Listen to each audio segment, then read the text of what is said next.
What do you think was the most difficult task for a family on the American frontier? Surviving in the wilderness was not a daytime job, but a round-the-clock job. When the sun went down, the real work began, turning the night into a long, anxious vigil rather than a time of rest. Sleeping by the hearth was not a luxury, but a strategic necessity, full of secret rituals and habits. Watch the video to the end to find out why taking turns sleeping was the only way to survive until morning, and how settlers preserved their most precious resource.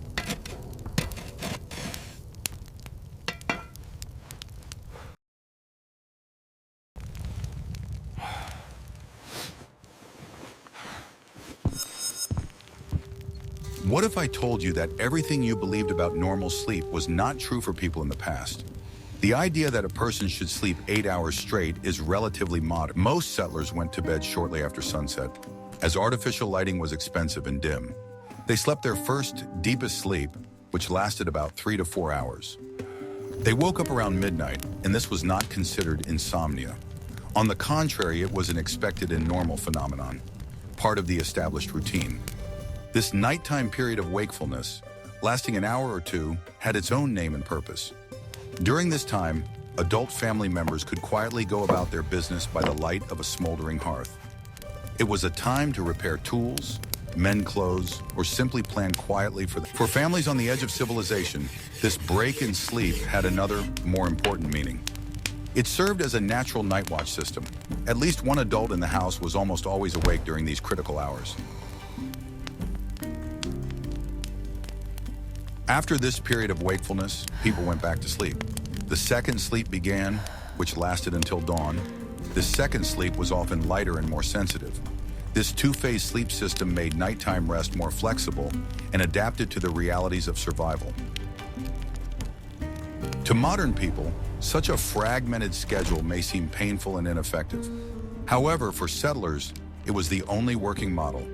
It allowed them to combine the need for rest with the requirements of safety. This habit was so deeply ingrained that it only disappeared with the advent of bright and cheap urban lighting. On the frontier, however, it persisted until the very end. Night was not just a dark time of day, but an active phase of life. The house itself, whether it was a log cabin or a dugout, dictated these rules. The lack of reliable locks and the fragility of the barriers between the inner and outer worlds. This system also explains why the hearth was never completely extinguished. A person awake in the middle of the night could check the coals and add fuel if necessary. This ensured that the fire could be easily rekindled in the morning. Thus, the night on the frontier was filled with quiet, almost ritualistic activity. It was far from the image of peaceful rest. It was a time of vigil, a time of keeping warm, and a time of constant readiness. I'm very interested to hear your point of view. What do you think about this double sleep system, and could it take root in the modern world? Write about it in the comments, and don't forget to subscribe to the channel.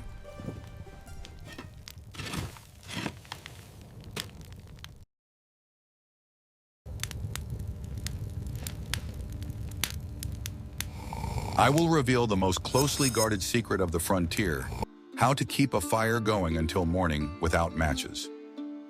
In the Wild West, the hearth was not just a source of heat, it was the center of survival, the main strategic object in any home. Losing the fire at night meant facing the freezing cold. The process of making fire from scratch was incredibly laborious. Matches were expensive and not always available. Most often, people had to rely on flint and steel. In wet weather or in the absence of dry kindling, this could take a lot of time and effort. Therefore, the main task of every family was to keep the fire burning. Always. It was a matter of survival. Night was the most difficult test for the fire, as leaving it burning at full strength was dangerous and wasteful in terms of firewood. The ritual of preserving the heat began. Before going to bed for the first time, the head of the household prepared the hearth for the night. He did not extinguish the flames, but carefully buried them. Then these smoldering coals were covered with a thick layer of ash and cinders. The ash acted as an ideal insulator. It prevented oxygen from reaching the coals, slowing the burning process to a minimum. This process required great skill and understanding of the properties of wood. It was necessary to choose the right logs that would smolder rather than burn. It was necessary to pour just enough ash. Early in the morning, before dawn, the family member on duty would approach the hearth. He would carefully rake away the layer of ashes, exposing the core of smoldering coals.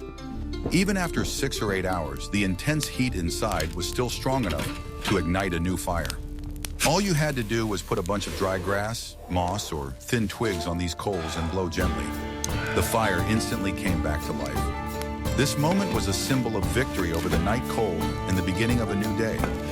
The hearth was also a nighttime landmark. Even under a layer of ash, the coals gave off a faint, dim red glow. In a completely dark room, it was the only spot of light. It gave a psychological sense of security and control over the situation. If it was necessary to quickly light a fire at night, for example, due to an alarming noise, there was no need to waste time with flint. The person on duty simply grabbed a splinter and stuck it deep into the ash mound. It immediately burst into flames, illuminating the room. Keeping the fire going was the basis of nighttime safety. How much do you think our perception of safety has changed since we stopped depending on a single source of fire? But what if I told you that the most important night duty was not related to fire, but to what was hidden in the darkness? In the next chapter, we will learn how the night defense of the hut was organized.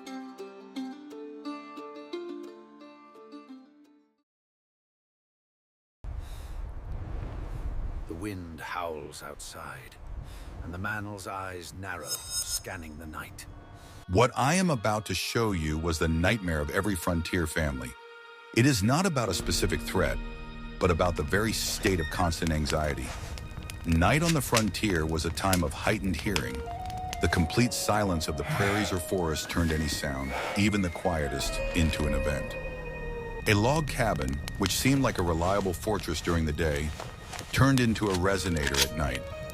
Every rustle outside, every crack of a branch, every howl of the wind in the chimney was perceived as a potential danger signal.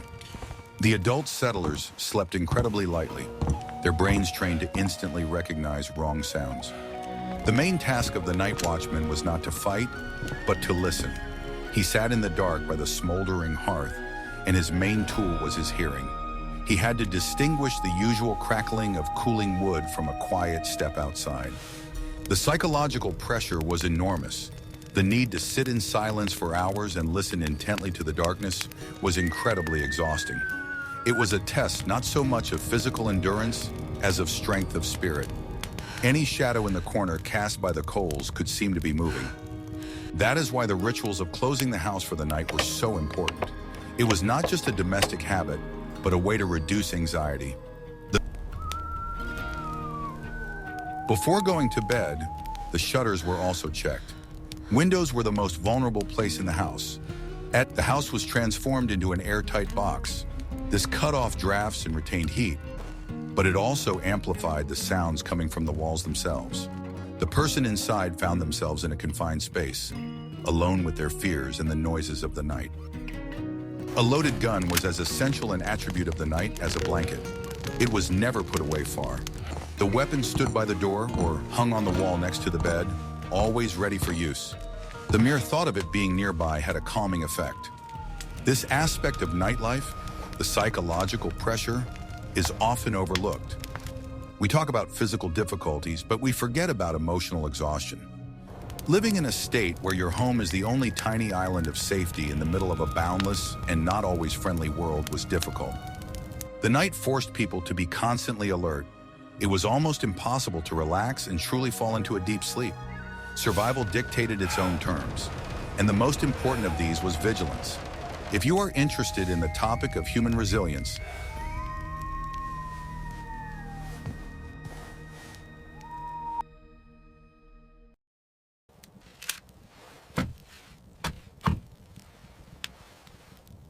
are you ready to learn the truth about who really stayed awake at night on the prairies? Behind the outward calm of the settlement camps lay an invisible but vital part of life, night watch. The burden of this responsibility was too heavy for one person to bear. Trying to stay awake until dawn and then working all day again quickly led to exhaustion and dangerous inattention. Therefore, families on the frontier developed their own, almost instinctive system of shifts, where everyone knew when it was their turn to keep watch. This system was rarely put into words. It was based on trust and a deep understanding within the family. Husband and wife did not discuss schedules, but they knew that someone had to be on guard. The evening watchman made sure that the hearth did not go out, that the dogs did not bark unnecessarily, that the shutters were closed, and that weapons were at hand. It was his watch, short but requiring complete concentration. He was the last to go to bed, leaving the fire to live on its own breath. The second spouse, who took the morning watch, woke up long before dawn, at a time when the night seemed endless and the cold penetrated to the bone. His task was not only to stoke the smoldering coals and warm the house, but also to make sure that everything around was calm. He would go out to the threshold and listen. Was the dog barking? Was something moving in the darkness? Was a stranger's cart creaking somewhere? These moments of solitude against the backdrop of the starry sky were a test of composure and willpower. The interval between these two watches was called double sleep.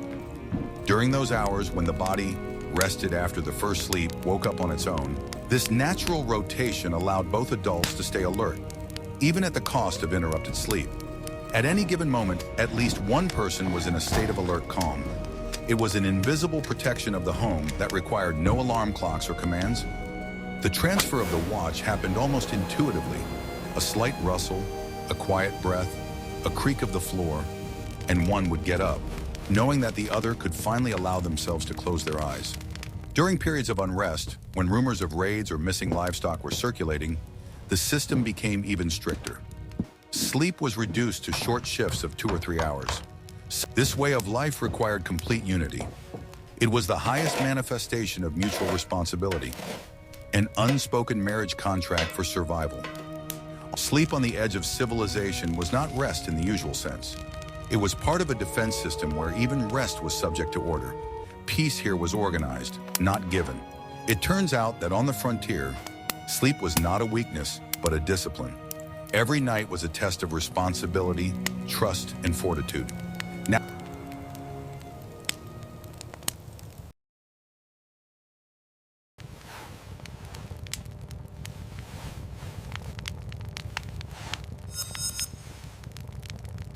the conditions in which the settlers slept were infinitely far from modern comforts.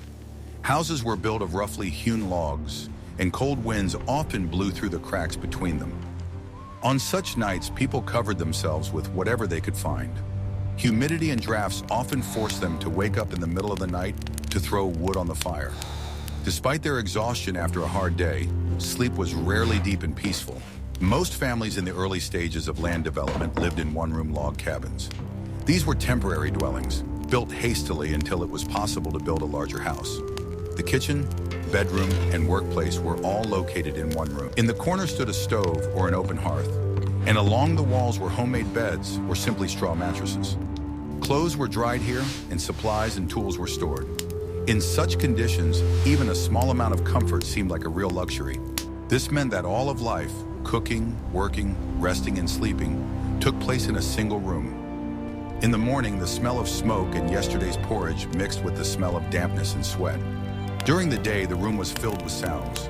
The crackling of the fire, the creaking of the floorboards, children's laughter or crying. At night, the hut was plunged into semi-darkness, lit only by smoldering coals. The concept of personal space or privacy was virtually non-existent. No one could be alone. Everyone knew when the others went to bed, got up, ate, or talked. It seemed natural because that was how everyone lived. Even if someone wanted to be alone, there was nowhere to do so. Whispers and movements could be heard everywhere because the walls did not muffle sounds. Sometimes the elders would go out into the yard or to the well at night just to be alone with themselves. Adults and other members of the household slept in close proximity to each other. This created a feeling of security, especially on harsh winter nights. Children, grandparents, neighbors, or hired workers might sleep nearby. There was no division into rooms. This was dictated not only by the lack of space, but also by the need to keep warm. When the wind from the plains chilled them to the bone, only shared warmth helped them survive. Nights on the plains or in the mountains could be freezing, and the hearth could not heat the entire room. The fire provided light and warmth in only one corner, while the rest of the room remained dark and cold.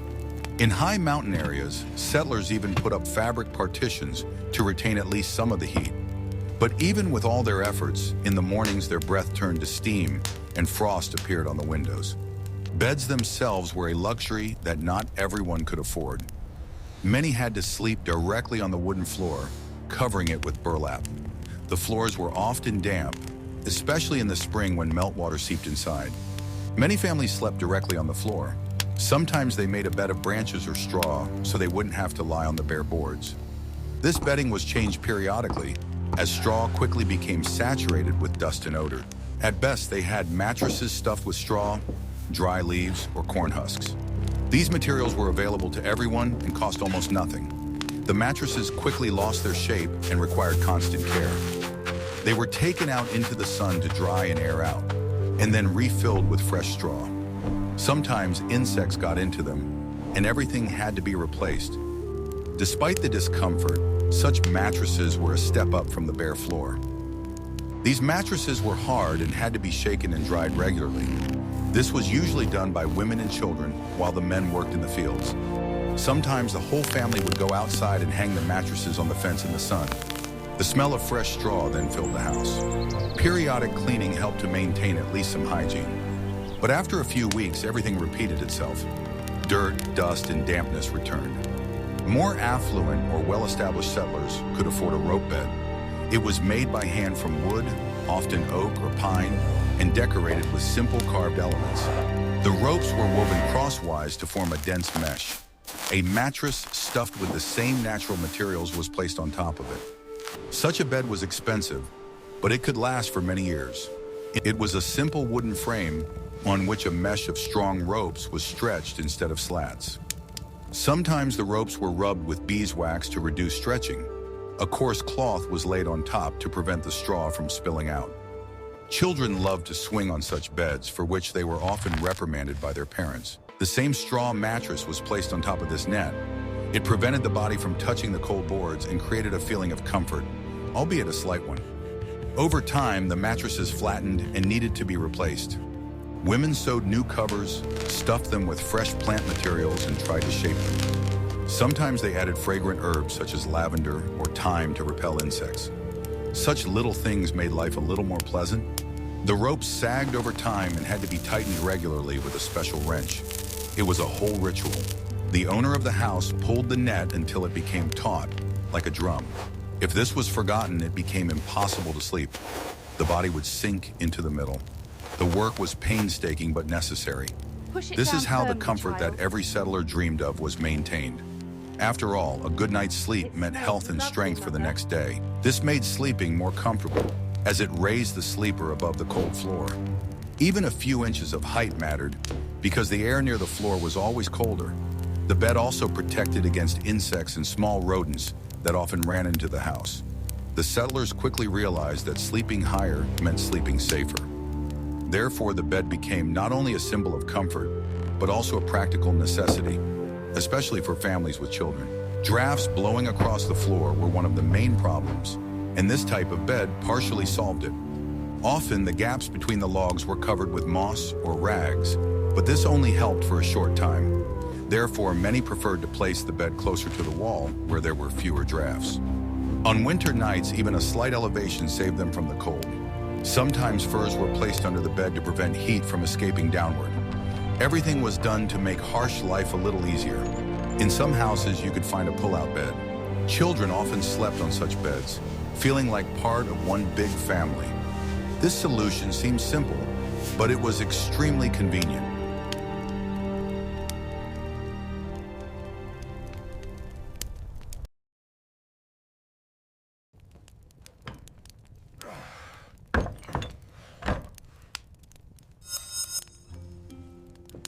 This is what happens behind closed doors when the sun sets in the Wild West.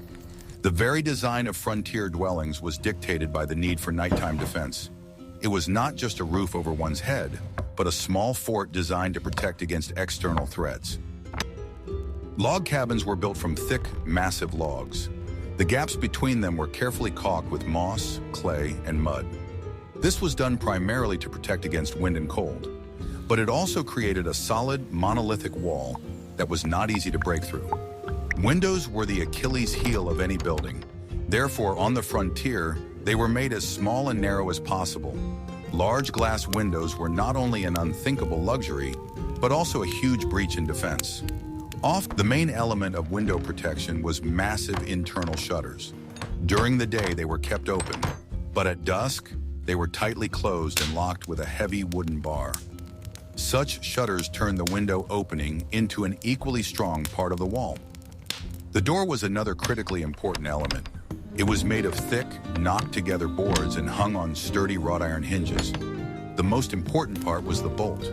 It was not a small latch, but a thick bar that was inserted into grooves carved directly into the log wall.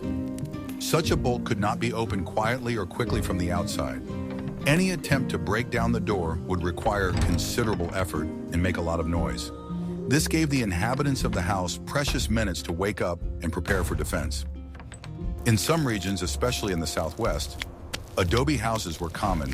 Thick clay walls provided excellent protection, not only from heat, but also from external intrusion. They were virtually fireproof and difficult to break through. There were also specific architectural solutions. For example, a house with a dog passage consisted of 2 separate log cabins under one roof, connected by an open passageway. This passageway not only provided coolness, but also served as a defensive line, a fire bag that could be controlled from both living areas. Even the chimney was sometimes considered a vulnerability. It was built of stone and clay and was quite wide. However, its design often made it difficult to penetrate from above. In any case, the hearth beneath it was always hot or smoldering. Thus, the entire architecture of the frontier was subordinated to the idea of nighttime security. The house was a refuge that had to be sealed for the night. Every element of the structure, from the thickness of the walls to the bolt mechanism, was designed with defense in mind. Have you ever thought about how vulnerable modern houses are compared to these simple fortresses? In the next chapter, we will talk about what else the night brought besides threats.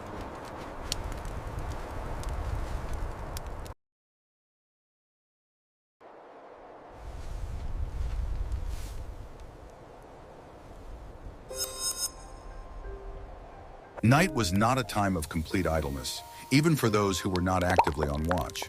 The period of wakefulness in the middle of the night or the quiet hours of duty. For men, this was a time to care for their tools. They could sit by the fire, sharpening the blade of an axe or knife. It was meditative, quiet work, ideal for the night hours. Preparing for the next day was another important task. For example, one could sort beans or grain, sifting out debris. One could prepare kindling for the morning so that the process of starting a fire would take as little time as possible. For women, this was a time for textile work. Carding wool, the process of combing the fibers with special brushes, did not require bright light. Darning and mending clothes was a never-ending job. Socks, shirts, pants, everything wore out at an incredible rate. Night was a good time to sew another hole or reinforce a seam by the light of the hearth. It was also a time for quiet communication between spouses. In the hustle and bustle of daily chores, there was often no time for a calm conversation. At night, in the silence of the house, it was possible to discuss plans for tomorrow, distribute tasks, share concerns, or simply be together in silence. Night work was unhurried. It did not require the physical effort that was needed during the day. It was more of a supporting activity aimed at making the day's work go more smoothly. It created a sense of continuity and control over the household. The hearth itself was the center of this activity. It provided not only light but also warmth. Sitting by the fire, a person could warm their hands and perform the fine motor skills necessary for repairs. Long winter nights were especially productive in this regard. In addition to practical tasks, it was a time for reflection or prayer. In complete silence, broken only by the crackling of the coals and the breathing of those asleep, people were left alone with themselves. This nighttime pause provided a necessary moral and spiritual respite. Thus, the night did not stop life, but only shifted it to a different, slower, and quieter register. It was filled not only with sleep and wakefulness, but also with creative, albeit inconspicuous labor. Each repaired item was a small contribution to the overall well-being of the family.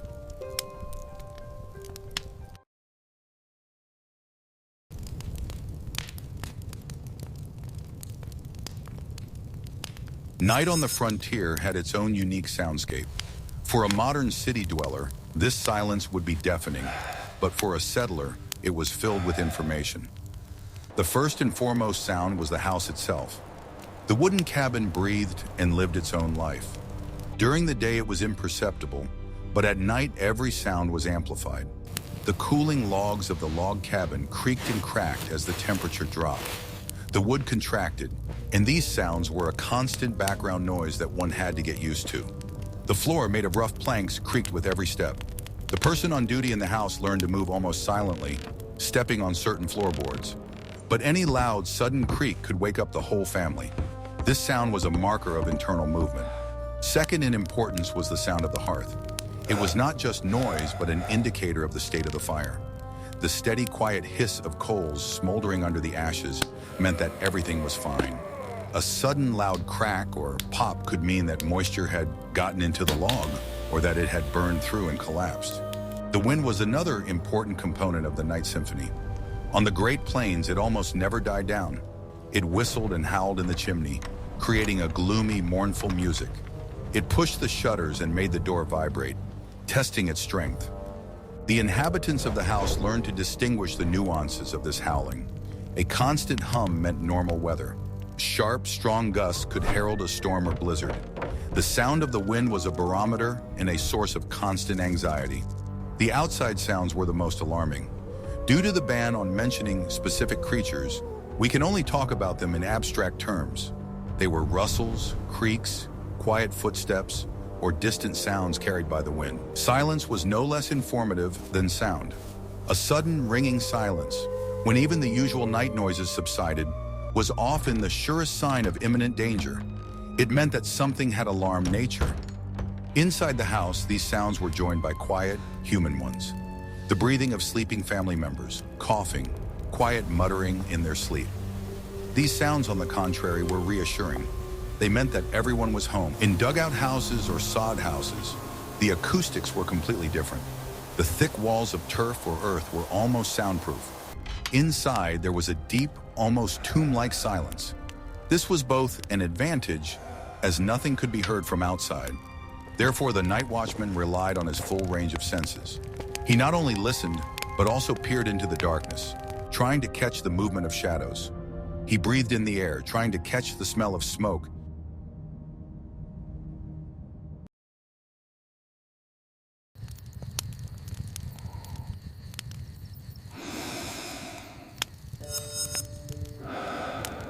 Not all settlers on the frontier lived in classic log cabins. On the Great Plains, where wood was in short supply, the landscape itself became the main building material. Nightlife in such houses had its own striking differences. A sod house built from large layers of earth with grass had incredible insulating properties. Thick walls, often up to a meter wide. At night, this meant that the hearth could be heated less intensely. The heat did not escape as quickly as through the cracks in the logs. This saved precious fuel, which was often dung or dry grass. However, sod houses had their drawbacks. The main problem was dampness. During heavy rain, the thatched roof often began to leak. A night in such a house could turn into a battle with dirty water dripping from the ceiling. Sound insulation, as already mentioned, was almost perfect. This created a feeling of security, but it was deceptive. The walls and roof made of earth were part of nature. Sometimes the inhabitants encountered small creatures. The dugout was an even more extreme option. It was, in essence, a cave dwelling. A night in a dugout was a night underground. It had a constant temperature. From a defensive standpoint, the dugout was almost perfect. It had only one point of entry, the front with a door and possibly a single window. This front was often built of wood or the same turf. However, psychologically, life underground was difficult. The absence of windows and constant darkness blurred the line between day and night. The nighttime routine here was even stricter. The problems of dampness and ventilation in dugouts were even more acute. The air could be stuffy, and the walls were constantly damp. Maintaining a fire was vital not only for warmth, but also for basic air circulation through the chimney. Thus, depending on the geography, nighttime rituals varied. In forested areas, the main concern was the strength of the log walls and vigilance.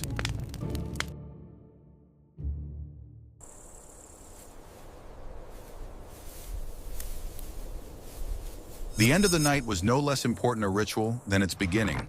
After long hours of darkness, people waited for this moment with particular impatience.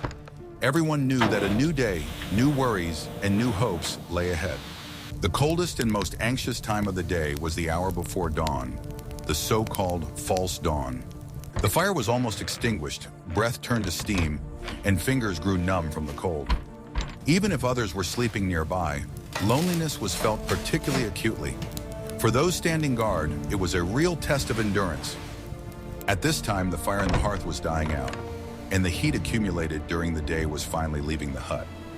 The walls were getting cold and the air was becoming heavy and damp. It was at this hour that the duty shift was most responsible. The family entrusted the person on duty with their peace and safety.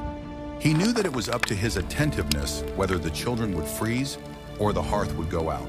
The person on duty, often the one who took the morning watch, had to fight drowsiness in the bitter cold. His eyes were closing, but he forced himself to keep moving so as not to fall asleep. Sometimes he would take a sip of cold water or go outside for a minute to wake himself up. His task was not to miss the first signs of dawn and to wake up the house on time. This required attention and inner composure. It was necessary not only to watch the fire, but also to listen to the world. The main task was to revive the fire. This process was not just technical, but almost sacred. Each step was performed with caution, like an ancient ritual. It was a delicate process. It was necessary to act patiently, without haste, so as not to lose the last embers. Any careless movement could knock over the ashes and smother the smoldering fire. The hands of the person on duty trembled from the cold. The person on duty approached the hearth and carefully raked the mound of ashes with a special poker or just a stick. The house was almost completely silent. Only his breathing and the rustling of the coals could be heard. He knew where to look for the living heat. It was important to find the hottest, most lively coals that had smoldered all night deep inside. These coals stored the remnants of yesterday's heat, like a memory of the day that had passed. Experienced people knew how to determine by touch. He put the best kindling on these coals, dry moss, bird feathers if he could collect them, or finely chopped wood chips. All this was prepared in advance the night before. Then you had to blow carefully, not too hard so as not to extinguish the weak smoldering, and not too softly. This moment required a special feeling. Each breath had to be precise, like the breath before the start of a song.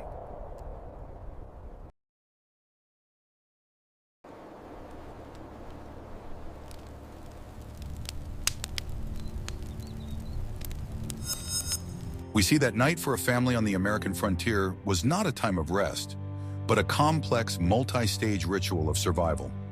It was an active phase of life, subject to strict rules. Double sleep, a system of shifts, keeping the fire going, and constant psychological vigilance were not just habits, but vital skills. The hearth was the heart of this nightlife, and the cabin itself was a small fortress that was sealed until dawn. Every detail of daily life, from the rope bed to the heavy bolt on the door, was part of a single strategy: to survive until morning. This daily quiet struggle against cold, darkness, and anxiety required incredible resilience and solidarity. These people lived in complete harmony with the natural rhythms, but at the same time in constant confrontation with the wild. Their nighttime routines are a lost art of vigilance that seems almost incomprehensible in our well-lit and safe world. What other topics from the history of the American frontier would you like to see in future videos? Perhaps you are interested in the construction of sod houses or the daily life of lone trappers? Write your suggestions in the comments and don't forget to subscribe to our channel so you don't miss out on new explorations of the past.